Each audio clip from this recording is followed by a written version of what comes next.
दिल्ली के केंद्र की मोदी सरकार की उपलब्धियों में जन जन तक पहुंचाने के लिए एक नई शुरुआत की है। इसी के तहत भाजपा दिल्ली प्रदेश अध्यक्ष आदेश गुप्ता ने सुल्तानपुर नमो सेवा केंद्र उद्घाटन किया। इस सेवा केंद्र के माध्यम से मोदी सरकार की तमाम योजनाओं का सीधा फायदा मिलेगा। जी, आज ये जो नमो सेवा केंद्र का उद्घाटन आदेश गुप्ता जी ने किया है, जनता को इसका क्या क्या लाभ मिलेगा?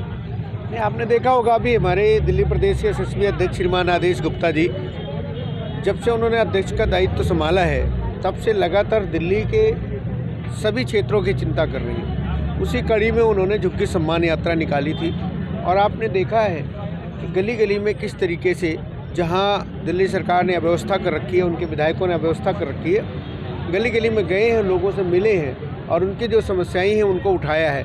उन्हीं समस्याओं को देखते हुए हमारे नमो सेवा केंद्र खुल रहे हैं, जिसमें प्रधानमंत्री नरेंद्र मोदी जी द्वारा लगातार जो लोगों की सुविधाओं के लिए सुकन्या समृद्धि योजना हुआ, ई श्रम कार्ड हुआ और अन्य योजनाएं जितनी भी हैं वो उसका लाभ यहाँ पर फ्री ऑफ कॉस्ट मिलेगा। जिसमें हमारा एक प्रतिनिधि बैठेगा कंप्यूटर पर, उनकी जो भी सुविधाएँ होंगी उनके लिए वो काम करेगा। कितने सुविधा केंद्र अभी तक दिल्ली में खुल चुके हैं और कितने खुलने की तैयारी है? अभी ये दूसरा केंद्र है। उसके बाद पूरे, जैसा अभी अध्यक्ष जी ने बताया है कि पूरे 70 विधानसभा में ये खोलने की योजना है। हालांकि झुग्गी में ही खोलने की है, सारी विधानसभाओं में नहीं है, लेकिन फिर भी जो है अध्यक्ष जी बता रहे हैं कि भी हमारे 70 विधानसभाओं में ये केंद्र खोलने की योजना है।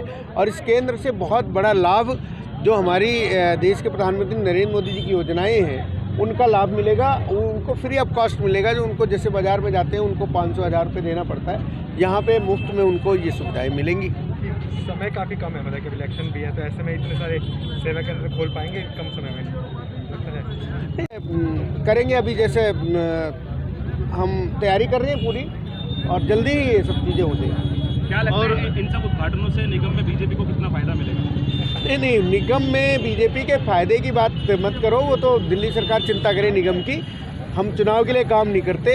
भारतीय जनता पार्टी लोगों की सेवा के लिए काम करती है और उसके लिए काम कर रही है। और हम अपने काम के बल पर कह सकते हैं कि निगम में जो 2022 में चुनाव होने वाला है, इसमें 1001% भारतीय जनता पार्टी चौथी वर्ष सत्ता में आने जा रही है। आप चुनाव के लिए काम नहीं कर रहे, लेकिन चुनाव से ठीक पहले चाहे वो झुग्गी सम्मान यात्रा हो, चाहे वो नमो केंद्र हो, तमाम जो चीज़ें हैं आप भी दूसरी राजनीतिक पार्टी की तरह लेकर के आ रहे हैं, तो इसमें आप में और दूसरी पार्टियों में क्या फर्क है? नहीं, आप बताओ ना, जब हमारे अध्यक्ष जी की यात्रा शुरू हुई थी तब तो चुनाव 7-8 महीना पहले थे। चुनाव की कहीं आहट भी नहीं थी। उसके बाद काम कर रहे हैं, हम क्रम वाइज काम कर रहे हैं। पहले झुग्गी सम्मान यात्रा हुई, फिर झुग्गियों में अध्यक्ष जी ने देखा कि क्या क्या व्यवस्थाएं दिल्ली सरकार ने कर रखी हैं। उनको अध्ययन करने के बाद हमारे को लगा कि नमो सेवा केंद्र खोलने चाहिए, तो हम खोल रहे हैं। इसे चुनाव से कोई मतलब नहीं है इसका। तो इसमें आज एक अखबार में हत्याकांड को लेके उन्होंने उसमें उसको सीधा लव जिहाद का मामला बताया है, उसके बारे में आप क्या कहेंगे? उसके बारे में बहुत सारी चीज़ें मैंने भी आपको बोली हैं और प्रदेश अध्यक्ष जी ने भी बोली हैं और जो है पूरे फोरम पर हमने ये विषय उठाया है। नहीं तो इस विषय को छिपाने की कोशिश की गई थी और यहाँ के जो विधायक हैं अहलावत जी ने तो पूरी योजना के में उसको छिपाने का प्रयास किया था। और ये लव जिहाद का विषय भी हो सकता है, ये जांच हो जाएगी सारी चीज़ें। लेकिन एक चीज़ तो ये पता है कि उस पर बलात्कार का आरोप लगा था। हीरा की बहन के साथ उसने बलात्कार किया था। उस बलात्कार का जब केस करवाई गई, कोर्ट में केस गई, तो उस पर वो दबाव बनाने लग गया लगातार केस वापस लेने का।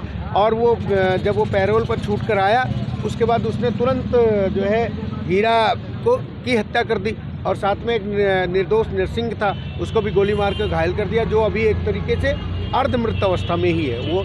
तो ये लव जिहाद तो ये कर ही रही हैं, इनकी तो योजना में सारे काम शामिल हो रहे हैं। लव जिहाद भी करना है इन्होंने जिस्म फरोशी भी करनी है, इन्होंने सट्टा भी चलाना है, इन्होंने जितने अवैध धंधे हैं दिल्ली में चल रहे हैं वो आप सर्वे करके देखिए, उसमें 90% यही लोग शामिल हैं। तो इसका मतलब है कि एक तो ये खानदानी तौर पे ये काम करते हैं, दूसरे जो दिल्ली सरकार का पूरा संरक्षण प्राप्त है इनको। यही लोगों से किन यही लोग जो आप कह रहे हैं यही लोग हैं, तो किसको कहना चाहते हैं? यही लोग इरफान है, और कौन है? विधर्मी लोग हैं जो इस देश को अपने मां नहीं मानते, जो हिंदुस्तान जिंदाबाद नहीं बोलना चाहते, जो भारत माता की जय नहीं बोलना चाहते, जो खाते हिंदुस्तान की और गुण गाते पाकिस्तान के, उन्हीं लोगों की बात कर रहा हूँ मैं। ठीक है, धन्यवाद। केंद्र यहाँ पर जो है उद्घाटन आपकी तरफ से किया गया है, बताएं। देखिए, झुग्गी सम्मान यात्रा 2 महीने पहले की थी और उस झुग्गी सम्मान यात्रा के माध्यम से हमने उज्ज्वला योजना, गैस सिलेंडर प्रधानमंत्री स्वनिधि योजना, सुकन्या समृद्धि, प्रधानमंत्री बीमा योजना और झुग्गीवासियों के सम्मान की बात उस समय कही थी।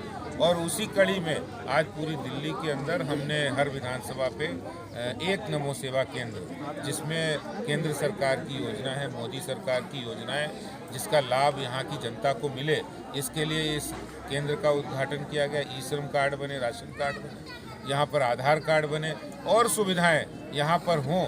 और इसके साथ साथ ही हम इस नमो सेवा केंद्र के माध्यम से दिल्ली सरकार की जो पानी और बिजली और सीवर व्यवस्था की नाकामियां हैं, उस समस्याओं का भी हम उजागर करेंगे और उनके समाधान के लिए संघर्ष करेंगे। अभी सभा में बैठे बहुत सारे लोगों से हमने बातचीत की, उनको यही पता ही नहीं है कि आखिर नमो सेवा केंद्र में होगा क्या, तो इसके बारे में क्या कहें? हाँ बिल्कुल, इसीलिए खोला गया है कि बहुत सारे लोगों को इसके बारे में पता नहीं होता है कि प्रधानमंत्री जी की इतनी योजनाएं हैं, जिन योजनाओं से जुड़कर व्यक्ति के जीवन में परिवर्तन आ सकता है, उनको रोजगार मिल सकता है, उनको ट्रेनिंग मिल सकती है, उनके युवाओं की पढ़ाई में, लड़कियों की पढ़ाई में, बेटी बचाओ बेटी पढ़ाओ में उनको पढ़ाई की व्यवस्था हो सकती है, उनको इलाज की व्यवस्था हो सकती है, उनको श्रम कार्ड बन सकते हैं, रेडी पटरी वालों को स्वनिधि में लोन मिल सकता है।